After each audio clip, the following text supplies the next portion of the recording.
बिस्मिल्लाहिर्रहमानिर्रहीम। आज हम स्टार्ट करेंगे 9th क्लास की एक्सरसाइज 1.3।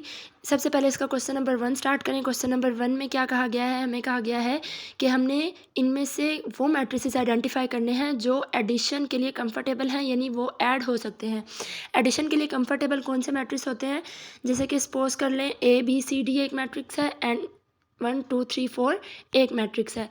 तो ये दोनों मैट्रिक्स एक दूसरे के साथ ऐड हो सकते हैं, यानी ये एडिशन के लिए कंफर्टेबल हैं क्योंकि इन दोनों मैट्रिसेस का ऑर्डर सेम है, यानी 2 by 2 के ही दोनों मैट्रिक्स हैं। दोनों मैट्रिक्स का ऑर्डर सेम होना चाहिए। ये रूल है हमारे लिए, हमारे पास कंफर्टेबल फॉर एडिशन के लिए, यानी दो मैट्रिक्स तब ऐड होंगे जब उनका ऑर्डर सेम हो। सेम ऑर्डर के मैट्रिसेस जो हैं वो ऐड हो सकते हैं। अगर हमारे पास 3 by 2 का एक मैट्रिक्स है तो दूसरा भी 3 by 2 का ही होना चाहिए, तो वो दोनों जो मैट्रिक्स होंगे वो ऐड हो जाएंगे। सबसे पहले आपने ऑर्डर चेक कर लेना है कि ऑर्डर जो है वो सेम हो। एक मैट्रिक्स 3 by 3 का है तो दूसरा भी 3 by 3 का ही होना चाहिए। ठीक हो गया। नेक्स्ट आप एक मैट्रिक्स सपोज कर लें कि 3 by 2 का है तो दूसरा मैट्रिक्स भी जो है 3 by 2 का ही होगा, तो वो मैट्रिसेस जो है वो आपस में ऐड हो सकते हैं। सपोज फर्स्ट मैट्रिक्स हमारे पास 1 2 3 4 5 6 है और सेकंड मैट्रिक्स जो है वो है ABCDENF। तो ये दोनों मैट्रिसेस जो हैं ये आपस में ऐड हो सकते हैं, इनको हम इजीली ऐड कर सकते हैं। अब क्वेश्चन स्टार्ट करें। क्वेश्चंस के जो वैल्यूज़ हैं वो मैंने लिख ली हैं। सबसे पहले आपने सारे मैट्रिसेस के ऑर्डर्स लिख लेने हैं। सबसे पहले ए मैट्रिक्स है, उसका ऑर्डर हमारे पास क्या है? 2 by 2, 2 rows 2 columns। Next B matrix है, उसमें क्या है ऑर्डर हमारे पास? 2 by 1, 2 rows 1 column। नेक्स्ट क्या है हमारे पास? 3 by 2, 3 by 2 का ऑर्डर है क्योंकि 3 रोज हैं और 2 कॉलम्स हैं। नेक्स्ट डी मैट्रिक्स आ गया। डी मैट्रिक्स में क्या है हमारे पास?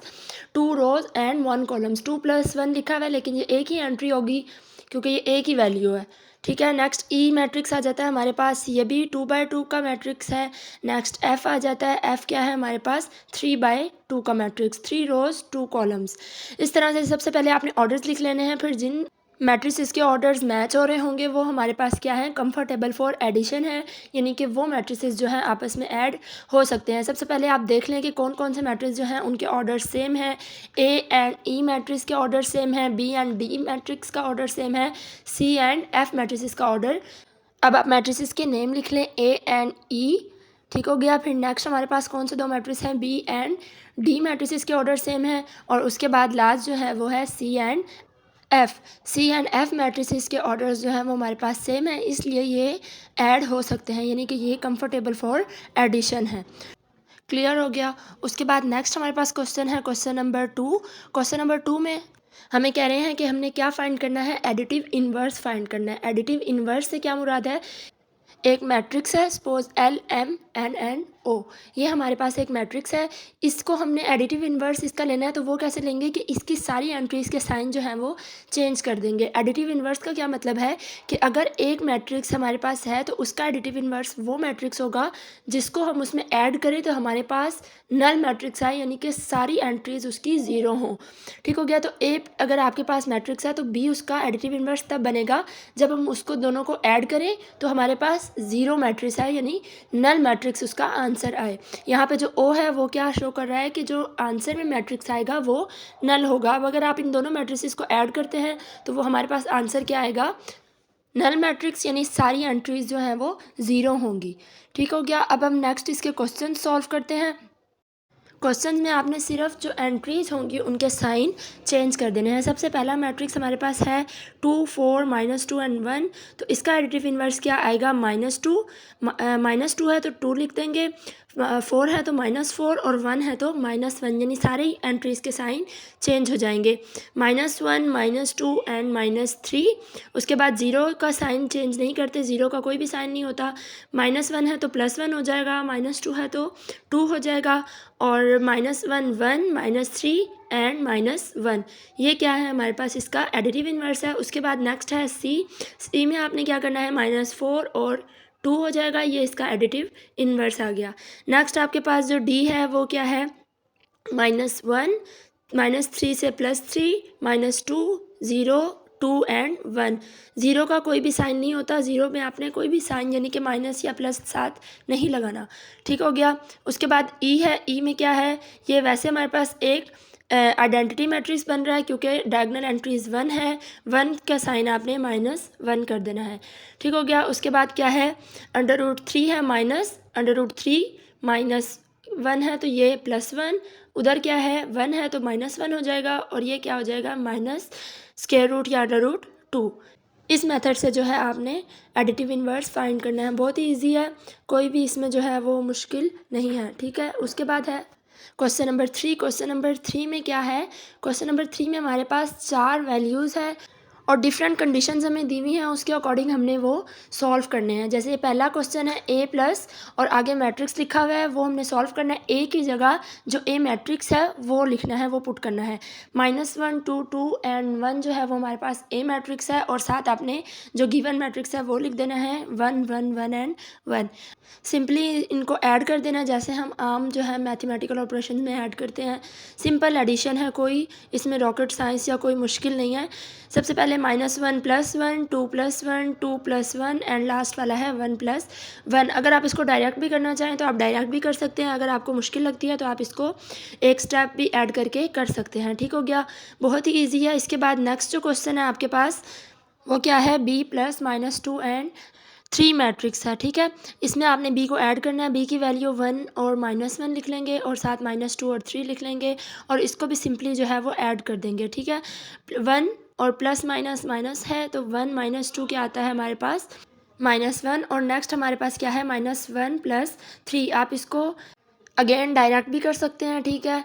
अगर आपको मुश्किल लगती है तो आप इसको ऐसे भी कर सकते हैं जिस तरह से ये हुआ है। -1 और 2 जो है वो इसका आंसर आ गया। नेक्स्ट हमारे पास थर्ड पार्ट है, सी के साथ प्लस हो रहा है एक मैट्रिक्स, सी की वैल्यू सबसे पहले लिखें 1 -1 एंड 2 और साथ जो मैट्रिक्स ऐड हो रहा है वो आपने लिखना है -2 1 एंड 3। इसका आंसर भी आपने सिंपली जो है वो ऐड कर देना है 1 + -2 -1 + 1 एंड 2 + 3। नेक्स्ट हमारे पास है 1 -2 -1 है, -1 + 1 0 हो गया एंड 3 + 2 क्या आ गया 5 आ गया। ठीक हो गया, तो यही इसका आंसर है। नेक्स्ट हमारे पास क्वेश्चन नंबर डी है, यानी कि क्वेश्चन नंबर 4 है, सॉरी। तो वो क्या है, डी प्लस और आगे मैट्रिक्स है। डी की वैल्यू सबसे पहले लिख लें 1 2 एंड 3 -1 0 एंड 2 और साथ ही आपने क्या करना है, जिसको ऐड करना है मैट्रिक्स को वो भी लिख लेना है 0 1 0 एंड 2 0 1। ठीक हो गया। इसके बाद इसको सिंपली ऐड कर दें, 1 + 0 1 हो जाएगा, 2 + 1 3 हो जाएगा। ठीक हो गया। उसके बाद 3 + 0 3 है, -1 + 2 2 में से 1 माइनस होगा तो यहाँ पे आ जाएगा 1। ठीक हो गया। और 0 + 0 0 हो गया एंड 2 + 1 सिंपली आपने जो है वो इसको प्लस कर देना है। नेक्स्ट हमारे पास क्वेश्चन नंबर है 5 फिफ्थ पार्ट है इसका। वो हमारे पास क्या है 2a, यानी कि 2 को आपने a के साथ मल्टीप्लाई करना है, मैट्रिक्स a के साथ 2 लिख लें और साथ आप a मैट्रिक्स लिख लें -1 2 2 एंड 1 जो हमारे पास a मैट्रिक्स की वैल्यूज़ हैं। ठीक हो गया। अब आपने -2 को इस पूरे मैट्रिक्स की एंट्रीज़ के साथ जो है वो मल्टीप्लाई कर देना है, 2 एंड -1 2 एंड 2 2 × 2 एंड 2 × 1, ये आपने सारा लिख लेना है। उसके बाद आपने इनको जो है वो ऐड कर मल्टीप्लाई कर लेना है। 2 - 1 क्या होगा -2 2 × 2 4 2 × 2 4 एंड 2 × 1 क्या है 2 है। अब आपने सिंपली इसको जो है वो मल्टीप्लाई कर देना है। ठीक हो गया। 2 2 × -1 -2 2 × 2 2 2 × 2 2 एंड 2 1s आर 2। ठीक है। -2 4 4 एंड 2 जो है वो हमारे पास इसका आंसर आ गया। नेक्स्ट हमारे पास 6th पार्ट है, उसमें क्या कह रहे हैं कि -1 को आपने b के साथ मल्टीप्लाई करना है। -1 लिख लें और साथ b लिख लें। वैसे भी आपको पता होगा कि सारी एंट्रीज़ के साइन जो है वो चेंज हो जाएंगे। 1 जो है वो -1 हो जाएगा एंड -1 क्या हो जाएगा 1 हो जाएगा। उसके बाद 7th पार्ट है, 7th पार्ट की वैल्यूज़ क्या हैं -2 × c, यानी कि c वाले मैट्रिक्स के साथ आपने -2 को मल्टीप्लाई करना है। बिल्कुल पिछले क्वेश्चंस की तरह ही जो हम पहले कर चुके हैं, -2 के साथ आपने c की जो सारे मैट्रिक्स की एंट्रीज़ हैं उनको मल्टीप्लाई कर देना है। c की एंट्रीज़ क्या है 1 -1 एंड 2। तो आपने -2 को 1 के साथ किया तो -2 आ गया, माइनस माइनस प्लस होता है, 2 1s are 2 and 2 2s are 4। तो ये हमारे पास जो है c की वैल्यू आ गई। -2 इंटू सी का जो है वो हमारे पास आंसर आ गया। उसके बाद 3D है, 3 के साथ आपने डी वाले मैट्रिक्स को जो है मल्टीप्लाई कर देना है। 1 -1 2 0 एंड 3 2, ये हमारे पास डी मैट्रिक्स है। तो यहाँ पे आपने क्या करना है, 3 के साथ इन सारी एंट्रीज़ को जो है वो मल्टीप्लाई कर देना है। 3 1 ज़ार 3, माइनस के साथ करेंगे तो माइनस आ जाएगा। 3 2 ज़ार 6, 3 3 ज़ार 9 एंड 3 2 ज़ार 6। उसके बाद हमारे पास इसका लास्ट पार्ट आ जाता है 3 इंटू सी। 3 के साथ आपने सी की सारी एंट्रीज़ को मल्टीप्लाई कर देना है। 3 और 1 -1 एंड 2। 3 1 ज़ार 3, 3 1 ज़ार 3, माइनस आ जाएगा एंड 3 2 ज़ार 6।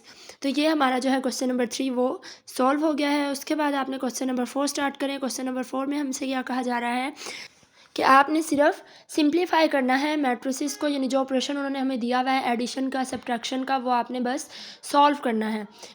सबसे पहले 1 + 0 1 हो जाएगा, 2 + 0 2, 3 + 0 3 एंड 1 + 0 1। और इसको जो है आपने बाहर जो ब्रैकेट के मैट्रिक्स है उसके साथ भी ऐड करना है। अगेन 1 + 1 2, 2 + 1 3, उसके बाद 3 + 1 4 एंड 1 + 0 अगेन 1 आ जाएगा।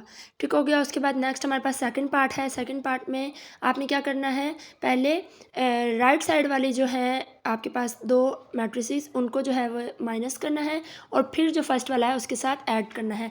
जिस मैट्रिक्स के बाहर जो है दो मैट्रिक्स के बाहर ब्रैकेट होगी, आपने सबसे पहले उनको सॉल्व करना है। ठीक है, सबसे पहले 0 -1 -1 आ जाएगा, 2 -1 1 आ जाएगा, 3 -1 जो है वो हमारे पास 2 आ जाएगा और 0 - 0 0 ही हो जाएगा। ठीक हो गया। तो इसको आपने क्या करना है, फर्स्ट वाले मैट्रिक्स के साथ ऐड करना है। -1 और +1 क्या हो जाएगा, 0 हो जाएगा। उसके बाद 0 + 1 1, 0 + 2 2 एंड 0 + 1 1। बस सिंपली आपने इनको जो है जैसे कि वो कह रहे हैं प्लस करें या माइनस करें, आपने बस उसको जो है वो कर देना है। तो ये आपका आंसर आ जाएगा। उसके बाद नेक्स्ट आपके पास थर्ड पार्ट आ जाता है। थर्ड पार्ट में क्या है, 2 3 एंड 1, और इसको आपने ऐड करना है 1 0 2, और ये माइनस हो रहा है 2 2 एंड 2 मैट्रिक्स के साथ। सबसे पहले आपने माइनस करना है क्योंकि माइनस वाले मैट्रिक्स के बाहर जो है वो ब्रैकेट है। ब्रैकेट वाला पहले सॉल्व करते हैं जैसे कि आम क्वेश्चंस में होता है। ठीक हो गया। एक ब्रैकेट तो मैट्रिक्स की होती है अपनी, और दूसरी ब्रैकेट जो है वो ये शो करती है कि हमने कौन से मैट्रिसेस को पहले सॉल्व करना है, प्लस या माइनस करना है, कौन से मैट्रिसेस को पहले सॉल्व करना है। तो आप इन मैट्रिसेस को पहले माइनस कर लें, और -1 -2 एंड 0 इसका आंसर आया, और इसको हमने 2 3 एंड 1 वाले मैट्रिक्स में ऐड कर दिया। 1 1 एंड 1 इसका लास्ट आंसर है। नेक्स्ट क्वेश्चन नंबर 4 स्टार्ट करते हैं। क्वेश्चन नंबर 4 में 3/3 के दो मैट्रिसेस हैं, इनको हमने ऐड करना है सिंपली। 1 + 1 2, 2 + 0 2, 3 प्लस एंड -2 है, तो ये क्या हो जाएगा, 1 हो जाएगा। 2 - 2 0 है, 3 plus plus minus minus 3 - 1 2, 1 + 0 1, 3 + 0 3 and 1 + 2 3। Last पे क्या है, 2 - 1 1। ये सिंपली जो है हमारे पास आंसर आ जाएगा। दो मैट्रिसेस को बस आपने ऐड करना है और आपने इसका आंसर लिख देना है। इसका फिफ्थ पार्ट है, वो भी इसी तरह से आपने सॉल्व करना है। 1 + 1 2 है, 2 + 1 3, 3 + 1 4, -1 + 2 क्या होगा, 1 होगा। यानी कि 2 में से 1 को आपने माइनस कर दिया, और सारे ही जो हैं वो 1 1 एंड 1 होंगे। लास्ट पे आपके पास क्या आ जाता है, 0 + 3 3, 1 + 3 4 एंड 2 + 3 5। तो ये हमारे पास फिफ्थ पार्ट का आंसर आ गया। नेक्स्ट हमारे पास इसका सिक्स्थ पार्ट है। आपने क्या करना है, इस ब्रैकेट वाले जो दो मैट्रिसेस हैं पहले उनको सॉल्व करना है, सेम पहले वाले क्वेश्चंस की तरह। 1 + 2 3, नेक्स्ट आपके पास है 2 + 1 अगेन 3, 0 + 1 1 एंड 1 + 0 1। तो ये हमारे पास पहले दो मैट्रिसेस ऐड हो गए, और इसी में हमने जो लास्ट में मैट्रिक्स है 1 1 एंड 1 वाला, उसको भी इसमें ऐड कर देना है। तो ये हमारे पास क्या आ जाएगा, 3 + 1 4, 3 + 1 4, 1 + 1 2 एंड 1 + 1 लास्ट पे 2। ये आपके पास सिक्स पार्ट का आंसर आ गया। यहाँ पे आपके क्वेश्चन नंबर 1 to 4 एक्सरसाइज 1.3 के कंप्लीट हुए हैं, और नेक्स्ट क्वेश्चन जो रिमेनिंग रह गए हैं वो हम नेक्स्ट वीडियो में इंशाल्लाह करेंगे।